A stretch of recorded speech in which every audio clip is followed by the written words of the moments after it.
মথির লেখা সুসমাচার অধ্যয়নে স্বাগতম। আজকে আমরা 4টি সুসমাচারের প্রথমটি নিয়ে আমাদের তথ্য অনুসন্ধানের কাজ শুরু করছি। আমরা যখন এই কাজ করব, আপনাকে যিশুর কৌশল পর্যবেক্ষণ করতে হবে। মথিতে আপনি দেখতে পাবেন যে যিশু হলেন একজন দর্শনধারী এবং বিশেষ কাজ সম্পন্নকারী ব্যক্তি। সেই কাজ বাস্তবায়ন করার একটি কৌশলও তার ছিল। মথির সুসমাচারে যিশুর কৌশলটি দেখতে মথি কতবার আমাদের বলেছেন যে যিশু তার চোখ তুলে সমস্যায় জর্জরিত লোকদের ভিড়ের দিকে তাকালেন এবং সেই জনতার জন্য সহানুভূতি দেখালেন, তা পর্যবেক্ষণ করুন। মথির সুসমাচার অনুসারে যিশু যখন জনতার দিকে তাকিয়েছেন, তিনি কৌশলগত কিছু কাজ করেছেন। তিনি যে অলৌকিক কাজ করেছেন তার মাধ্যমে তিনি শিষ্যদেরকে তার মধ্যে নিয়ে আসেন এবং বিভিন্ন উপায়ে তাদের মধ্যে দিয়ে তার অলৌকিক কাজগুলো সম্পন্ন করেন। এর কয়েকটি উদাহরণ দেখা যাক। যিশুর কৌশলের এই নমুনাটি মথি 4 অধ্যায়ের শেষের দিকে আপনি প্রথমবারের মতো দেখতে পাবেন। তার প্রথম শিষ্য পিতর, আন্দ্রিয়, জাকব এবং যোহনকে আহ্বান করার পরে মথি 4 অধ্যায় 23 পদ অনুসারে যিশু গালিলের সর্বত্র ভ্রমণ করেন। লোকদের মধ্যে সব ধরনের রোগ এবং সকল অসুস্থতা থেকে সুস্থ করেন। এর মধ্যে ভূতে পাওয়া লোকও অন্তর্ভুক্ত। তার খ্যাতি শুধুমাত্র সমস্ত গালিলের লোকদেরকেই নয়, কিন্তু জেরুসালেম, জিহুদি আর সিরিয়া ও দিকাপলির মতো পরজীদের অঞ্চল থেকেও লোকদেরকে আকর্ষণ করে। আমরা শাস্ত্রে দেখতে পাই যে যিশু যখন লোকে লোকারণ্য দেখেন, তখন তিনি একটি পর্বতে ওঠেন এবং তার শিষ্যরা তার কাছে আসেন। মার্ক 3 অধ্যায়ে মরিয়া হয়ে অনুসন্ধানকারী জনতা এবং শিষ্যদের মধ্যে একটি তুলনা গড়ে তোলেন।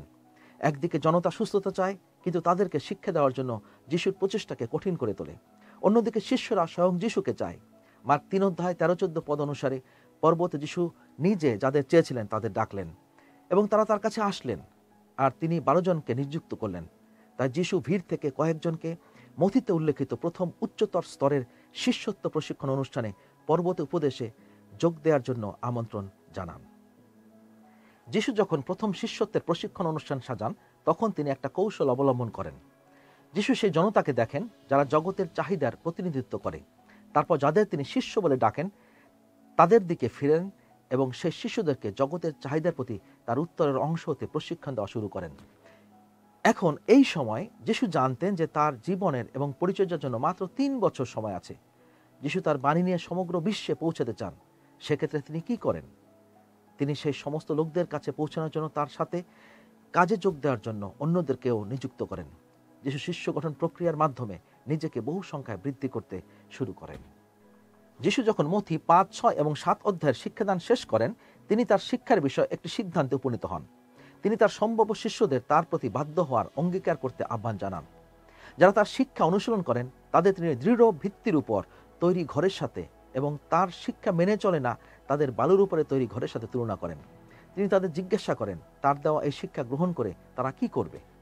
তারা প্রত্যেকে কি সত্যিকারের শিষ্য হবে, নাকি সেই বোকা লোকের মতো একজন হবে? তারা কি বুদ্ধিমান শিষ্য হবে যারা যিশুর কাজে নিজেদেরকে প্রতিশ্রুতিবদ্ধ করবে, নাকি তারা বোকার মতো সমস্যার অংশ হয়ে থাকবে?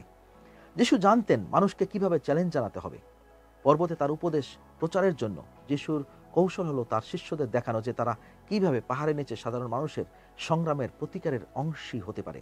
এ কারণেই আমরা যখন জনতার প্রতি যিশুর প্রতিক্রিয়া দেখি, তখন আমরা একটি ব্যক্তিগত চ্যালেঞ্জ আবিষ্কার করি।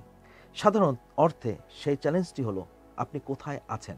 আপনি কি যিশুর সাথে পাহাড়ের উপরে থাকা একজন শিষ্য জগতের দ্বারা ব্যবহৃত হতে চাচ্ছেন, নাকি আপনি পাহাড়ের নিচে জগতের সমস্যার দাসত্বে রয়েছেন এবং সেগুলি নিজের জন্য চিরস্থায়ী করছেন? মথির লেখা সুসমাচারে আমরা পরের অংশে দেখতে পাই যিশু চোখ তুলে তাকান এবং বিস্তর লোকদের দিকে তাকিয়ে দেখার কথা পড়ি। মথি 9 অধ্যায় 36 পদে লোকদের ভিড় দেখে তাদের জন্য তার মমতা হলো, কারণ তারা রাখালহীন ভেড়ার মতো ক্লান্ত অসহায় ছিল।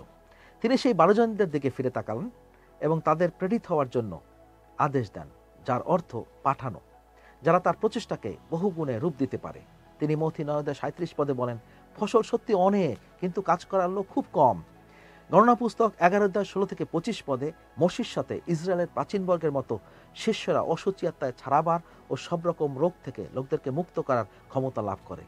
মথি 10 অধ্যায় 1 পদ, যীশুখ্রিস্ট একটি বিশেষ কাজের জন্য দায়িত্বপ্রাপ্ত মানুষ ছিলেন।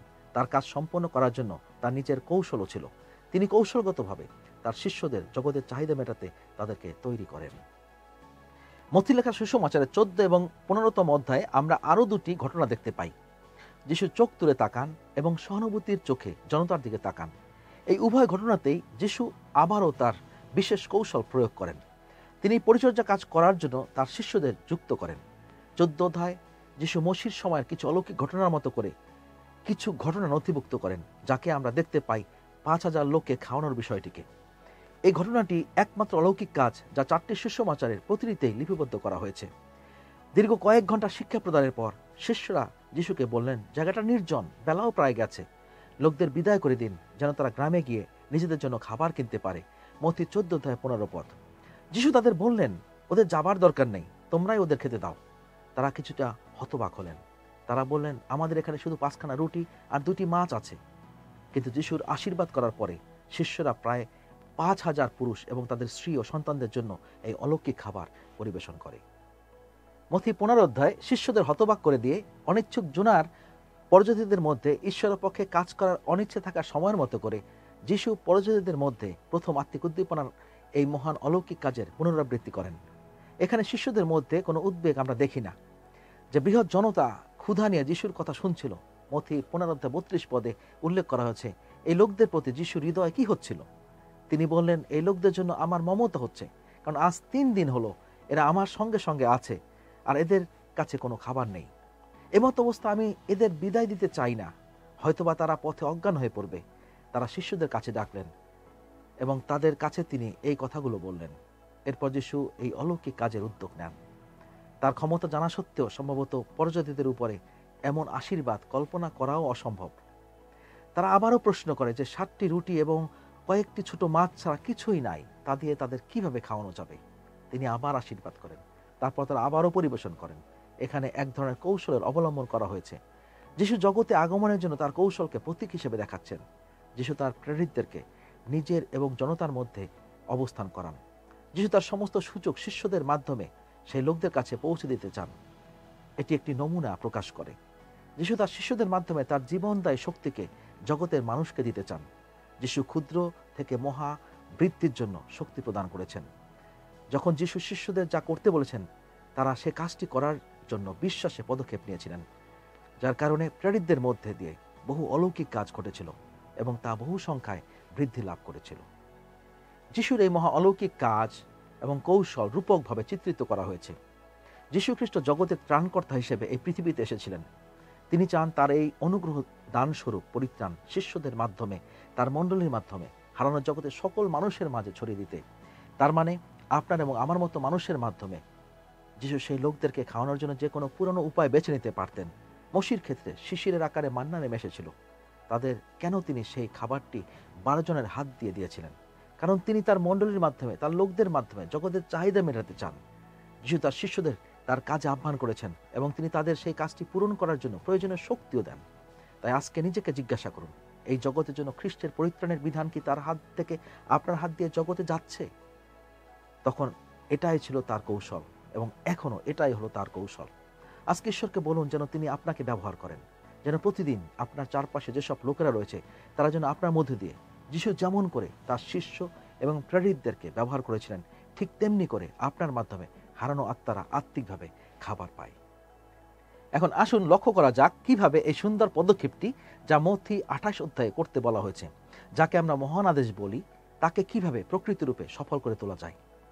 এখন সেই সময় এসেছে। যিশু কয়েক বছর ধরে প্রেরিতদের মধ্যে তার কৌশলটি দেওয়ার চেষ্টা করেছেন। কৌশলগতভাবে প্রেরিতদেরকে যিশু এবং জনতা তাদের সমস্ত প্রয়োজনের মাঝে তা স্থাপন করাও হয়েছে। যদিও যিশু তাদের উপস্থিতিতে দুঃখীদের পরিচর্যা করেছেন, তাদেরকে তার উদাহরণ থেকে শেখার সুযোগ করেও দিয়েছেন। লোকদের জন্য তার সকল আদেশই বেশিরভাগই সেই 12 জনের মধ্যে এবং কখনো কখনো 70 জনের মধ্য দিয়েও তিনি প্রকাশ ও সাধন করেছেন। মথির পুস্তকের শেষে যিশু তার মহান আদেশ দেবার সময় প্রেরিতদের এই কৌশলটি শেষবারের মতো গুরুত্ব সহকারে শিখিয়েছিলেন।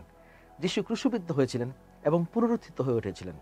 যিশুর এই ঘটনার জন্য গালিলের যে পর্বতটিকে তিনি নিযুক্ত করেছিলেন, সেখানে এই 11 জন জড়ো হলেন। যিশুর সাথে পিতরের বিশ্বাসঘাতকতা এবং জিহুদার গলায় দড়ি দিয়ে মারা যাওয়ার কারণে তাদের মধ্যে জিহুদার সেই সংখ্যা থেকে বাদ পড়েছিলেন। যিশু মথি 28 অধ্যায় 18 থেকে 20 পদে বাকিদের বলেছিলেন, স্বর্গের ও পৃথিবীর সমস্ত ক্ষমতা আমাকে দেওয়া হয়েছে, এজন্য তোমরা গিয়ে সমস্ত জাতির লোকদেরকে আমার শিষ্য করো, পিতা পুত্র পবিত্র আত্মার নামে তাদের বাপ্তিস্ম দাও। আমি তোমাদের যেসব আদেশ দিয়েছি তা পালন করতে তাদের শিক্ষা দাও। দেখো, যুগের শেষ পর্যন্ত সব সময় আমি তোমাদের সঙ্গে সঙ্গে আছি। সমস্ত সুসমাচারে যেমন 5000 লোককে খাওয়ানোর ঘটনা অন্তর্ভুক্ত, তেমনি 4টি সুসমাচারে সবকটিতে এই আদেশের কোনো না কোনো সংস্করণ দিয়ে শেষ করা হয়েছে। সেজন্যই প্রেরিত পুস্তকটি অন্যরকম সংস্করণ দিয়ে শুরু করা হয়। পিতার কাছে তার স্বর্গারোহণের ঠিক আগ মুহূর্তে যিশু প্রেরিত 1 অধ্যায় 8 পদে বলেন, পবিত্রতা তোমাদের উপর আসলে পর তোমরা শক্তি পাবে, আর জেরুজালেম, সারা জিহুদিয়া ও সামরিয়া প্রদেশে এবং পৃথিবীর শেষ সীমা পর্যন্ত তোমরা আমার সাক্ষী হবে।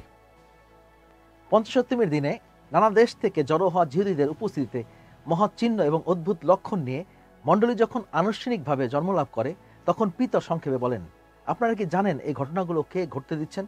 তিনি হলেন যিশু, যে মানুষটিকে আপনারা ক্রুশে দিয়েছিলেন। ঈশ্বরের সে পুত্র পুনরুত্থিত হয়েছেন।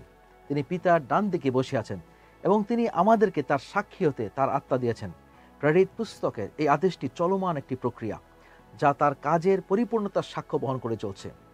যখন প্রথম শিষ্যরা বিশ্বাসীদেরকে সুসমাচার প্রচারের মাধ্যমে সংখ্যায় বৃদ্ধি লাভ করে এবং সেই পরিচিতি সমুদায় বিশ্বে ছড়িয়ে পড়ে, আর অবশেষে কৈশোরের আদালতের দ্বার প্রান্তে মহান প্রেরিত পৌলকে তিনি নিয়ে যান। এইভাবে প্রেরিত 28 অধ্যায় 30 থেকে 31 পদ শেষ হয়।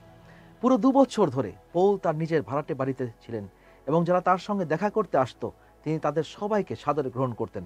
তিনি সাহসের সঙ্গে বিনা বাধায় ঈশ্বরের রাজ্যের বিষয়ে প্রচার করতেন এবং প্রভু যীশু খ্রিস্টের বিষয়ে শিক্ষা দিতেন। দেখেছেন, যখন আপনি যিশুর কৌশল বুঝতে পারেন, তখন আপনি এই বিষয়টিও বুঝতে পারেন যে যিশু তার মণ্ডলীকে খ্রিস্টের সুসমাচার প্রচারমূলক প্রতিষ্ঠান হিসেবে বোঝাতে চেয়েছিলেন। দুর্ভাগ্যবশত অনেক মণ্ডলী আজ এই প্রচার কাজ করছে না। তাদেরকে যিশু যে শিষ্যদের সংখ্যা বৃদ্ধি করার এবং বিশ্বের সমস্ত সমস্যার সমাধান করার ক্ষমতা দিয়েছেন, এই আস্থা নিয়ে তারা বিশ্বাসী পদক্ষেপও নিচ্ছেন না। আপনি কি যিশুর একজন সত্যিকারের শিষ্য নাকি নামধারী একজন ব্যক্তি? আপনার মণ্ডলী কি সত্যিকারের যিশুর মণ্ডলী নাকি নামে শুধুমাত্র একটি মণ্ডলী? এই প্রশ্নটি জিজ্ঞাসা করতে হয়। আপনি কি যিশুর দেয়া সেই সুসমাচার প্রচার কাজে যুক্ত আছেন? আমাদের আজকের আলোচনার সারসংক্ষেপ করা যাক। আমরা মথির সুসমাচার পড়ার সাথে সাথে যিশুর পরিচর্যার কৌশল খুঁজতে চাই। মথির সুসমাচারে বারবার যিশু বলেছেন, দেখো, তুমি যদি আমার থেকে সমাধান এবং আমার উত্তর পেতে চাও, তবে তোমাকে অবশ্যই কৌশলগতভাবে আমার এবং তাদের মধ্যে অবস্থান বিষয় বুঝতে হবে। এই প্রয়োজনে জগতে আমার যা যা দিতে হবে তাতে তোমারও অংশগ্রহণ করতে হবে এবং সে কাজটি তোমার প্রয়োজনে জগতে পৌঁছে দিতে হবে। জগতের সমস্যার জন্য আমার প্রতিকার তোমার মাধ্যমে আমার কাছ থেকে তাদের কাছে যেতে হবে। তোমরা সমুদয় জগতে যাও, শিষ্য তৈরি করো এবং সেই শিষ্যদের বাপ্তায়জিত করো এবং সেই শিষ্যদেরকে এমন শিক্ষা দাও যাতে করে তারাও বাধ্য হয়ে অন্যকে সেই শিক্ষা দেয়। আমি তোমাকে যা যা শিক্ষা দিয়েছি সবই তাদেরকে পালন করতে শিক্ষা দাও। এই কাজকে ভয় করো না, কারণ আমি সব সময়, এমনকি শেষ পর্যন্ত তোমাদের সঙ্গে সঙ্গে থাকব। এখন আসুন আমরা আপনাকে আবারও জিজ্ঞাসা করি, আপনি কি আত্মিকভাবে ক্ষুধার্ত? এই জগতে তার প্রতিকারের অংশী নাকি আপনি সমস্যার অংশ? আপনি যদি এখনো সমস্যার অংশ হয়ে থাকেন, যদি আপনি আত্মিকভাবে ক্ষুধার্তদের অংশ না হয়ে থাকেন, যিশু আজ আপনার সঙ্গে কথা বলতে চান, আপনাকে পরিবর্তন করতে চান, আপনাকে পবিত্রতায় পূর্ণ করতে এবং আপনাকে সমস্ত উত্তম আশীর্বাদ দিতে চান, যাতে করে আপনি সমস্যার সমাধানের একজন অংশীদার হতে পারেন। সেজন্য এখন আপনি তার কাছে আসুন, নিজেকে সঁপে দিন। তার কাজ, সুসমাচার ও পরিচর্যার জন্য আজকে বের হন।